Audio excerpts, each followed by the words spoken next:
fazer aqui um pequeno vídeo é, sobre um dos problemas do Brasil. O Brasil vai demorar muito a andar para frente por causa de gente assim. Tá aqui um caso do J. Júnior, que ele acionou a Globo por ações trabalhistas, porque ele foi pejotizado, né? Trabalhou durante 24 anos na Globo e foi demitido assim, ao Deus dará, né? Sem direito, sem nada. E aí eu vejo aqui pessoas assim, trabalhou por contrato durante anos, tudo em comum acordo, e ganhou mais por conta disso. Não, ele não ganhou mais por conta disso, ele recebia menos do que ele recebia na CLT. Agora reclama de direitos de CLT apenas porque pode.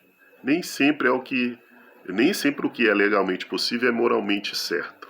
Vamos aqui. Tem uma que é pior. Tinha uma outra. Aceita ser PJ 24 anos e se arrepende, sério? Mas tinha aqui uma outra, uma que eu acho que é a pior de todas.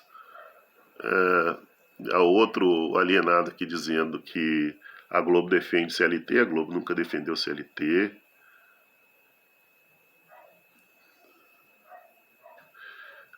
Mas enfim,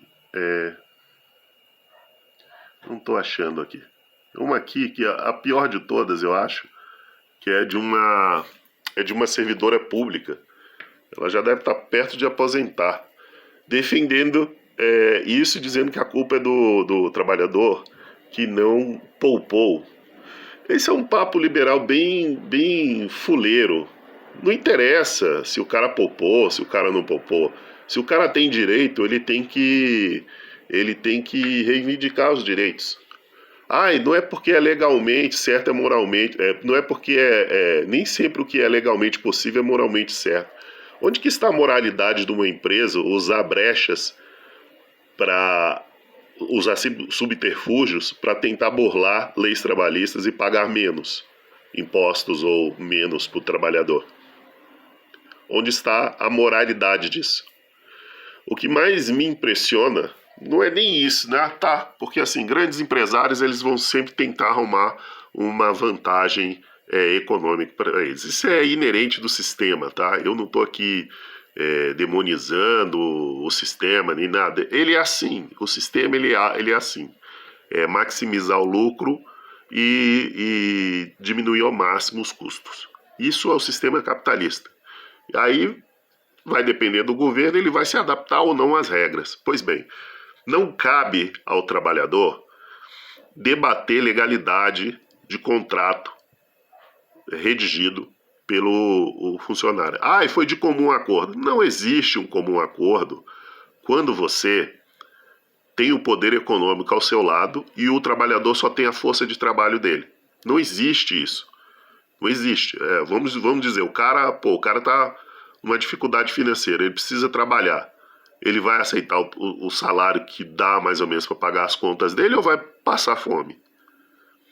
Ele vai narrar o jogo sendo um funcionário e estando trabalhando, ou ele vai tentar abrir um canal no YouTube ser relevante, que vai ser tipo ficar remando tudo?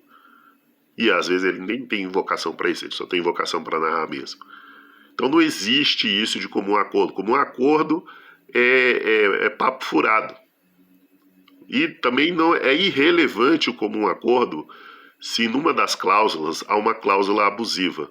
Por exemplo, vamos dar aqui um exemplo da Petrobras. Um rapaz que trabalha na Petrobras aí defendendo a pejotização, mas duvido que ele queira para ele. Mas enfim, vamos dar aqui um exemplo. A gasolina ela tem que ter X% de etanol e X%, ela tem que ter uma composição. Aí, de um dia para a noite, a Petrobras fala: olha, você vai comprar a minha gasolina com 10% de enxofre mais. Se você não comprar ela com o distribuidor, se você não comprar, eu vou suspender a venda e eu tenho um monopólio, então você vai se ferrar, você não vai ter o que vender. O que o distribuidor vai fazer? Ele vai ceder. Mas a empresa que está forçando isso, ela vai correr sempre o risco de tomar um processo. Ela sempre vai correr esse risco. Porque ela sabe que há uma insegurança jurídica em cima dessa brecha. Porque se você caracterizar a ilegalidade na venda do produto, né, o produto tem coisas que não são permitidas por lei, você está correndo o risco de tomar um processo, porque você está cometendo uma ilegalidade, por mais que no contrato esteja aquilo estipulado.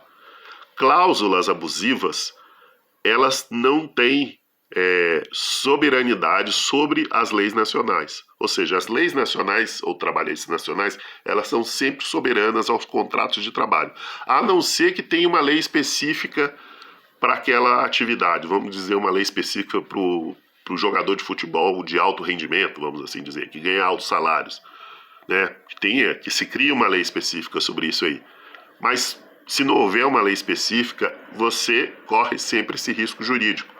E o corpo jurídico da Globo é muito bem instruído. Isso é um risco calculado. A Globo pagou menos agora para uma pessoa como PJ, eventualmente ela pode perder na justiça, mas isso geralmente demora anos. E esses impostos que ela não recolheu durante esse tempo, ela embolsou isso como lucro, né? E fez em aplicações em ações, aplicações no mercado financeiro, aplicações em renda fixa, lucrou com isso, com seu lucro maior durante esse tempo. Ou seja, isso é um risco calculado, tá? Não acredite que a Globo é uma pobrezinha e que ela não sabe desses riscos jurídicos nos contratos. Tem empresas que fazem muito com isso com muita frequência, né, dona PagSeguro? Né? PagSeguro faz isso com muita frequência. Ela usa artifícios que, principalmente com os vendedores, para bloquear o dinheiro dos vendedores, para ganhar dinheiro em aplicações financeiras, e eventualmente ela vai perder o caso na justiça, mas as multas são tão baixas que compensa ela fazer esses montes de artifícios. Então é mais ou menos a mesma coisa no caso aí do J. Júnior com a Globo e tudo. Isso é uma opinião. Isso é um risco calculado. Ela vai ganhar mais, pejotizando essas pessoas, e eventualmente vai utilizar esse lucro para fazer aplicações financeiras, e se eventualmente perder o processo na justiça, ela paga, e o dinheiro que ela ganhou nas aplicações financeiras já cobriu esse rombo, ela primeiro vai protelar, né? Isso tudo aí, primeira, segunda instância, terceira instância, né? Enfim. Aí, se ela eventualmente vir a ser condenada, geralmente as multas são tão baixas que vale a pena você judicializar isso aí. Ou então, se o funcionário não entrou com a causa na justiça, não quis entrar, ela simplesmente embolsou aquele dinheiro. É um risco calculado. Não sejam tolos. Não sejam tolos. O que mais me impressiona é trabalhador de Petrobras, funcionário público, defendendo esse tipo de coisa. Então, por que não vai vocês para o setor privado? Vai para o setor privado, seja pejotizado. Sem direitos trabalhistas, sem um monte de coisa, sem vale-refeição, sem um monte de coisa. Vai lá. Não é bom ser pejotizado? Ah, não, mas o funcionário assinou. A maioria dos casos, o funcionário ele tem que assinar. Ele é um vendedor de serviço. Ele é um vendedor de mão de obra.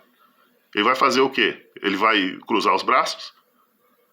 O que mais me impressiona é a pessoa que é trabalhadora, um trabalhador comum, defendendo empresário bilionário. Você não está defendendo o Zé das Couves. Você não está defendendo o Zé das Couves na quitanda da esquina. Você está defendendo gente bilionária. E para vocês entenderem a distância de um bilionário para vocês, seria mais ou menos assim. Chega uma pessoa em 1.500 no Brasil, consegue poupar, eu não estou falando economizar, eu estou falando poupar R$5.000 limpos todos os meses. Desconsidere juros, né? Se essa pessoa fosse uma pessoa praticamente imortal e chegasse em 1.500, conseguisse um trabalho a R$5.000, que nunca o demitisse, e ele continuasse trabalhando até os dias de hoje, ainda assim, e eles conseguisse economizar R$5.000 todos os meses, ainda assim, ele não conseguiria acumular o primeiro bilhão. E essas famílias, desses grandes conglomerados de comunicação, eles têm dezenas de bilhões nas suas fortunas. Eles têm muitos bons advogados para defendê-los. Não é preciso pobre ficar defendendo bilionário. Pobre defensor de bilionário é uma das coisas mais ridículas que existem no sistema capitalista atual. Cara, vocês são ridículos. Vocês pegam uma arma, colocam a bala, aponta no pé e dá um tiro. No próprio pé. Aí quando acontecer com vocês vão lá e vão acionar a mesma justiça. A mesma justiça. Porque das duas, uma. Ou vocês acionam a justiça, ou vocês são trouxas. Porque quem tem que cuidar da legalidade das cláusulas contratuais é o empregador. Ele tem o poder econômico. Ele tem a equipe de advogados muito bem remunerados para adequar o contrato à legalidade. Se há uma insegurança jurídica, o empresário que não quer correr nenhum risco jurídico, das duas, uma. Ou ele adequa o contrato para que não haja insegurança jurídica, ou ele corre o risco de ser processado. Isso é um risco calculado, está tudo calculado nas planilhas do empregador. Não sejam ingênuos e não demonize o trabalhador por reivindicar seus direitos. Não demonize. Se a empresa cometeu alguma... Se está tudo legalizado, está tudo certo um contrato, o juiz vai definir. Se não, se tiver alguma coisa ilegal, o juiz vai definir uma indenização. Isso é um risco calculado. Tá bom? É isso. Parem de ser lambibotas de bilionários. É ridículo. É ridículo. Vocês estão fazendo defesa de gente que não merece ser defendida. Não merece, tá bom?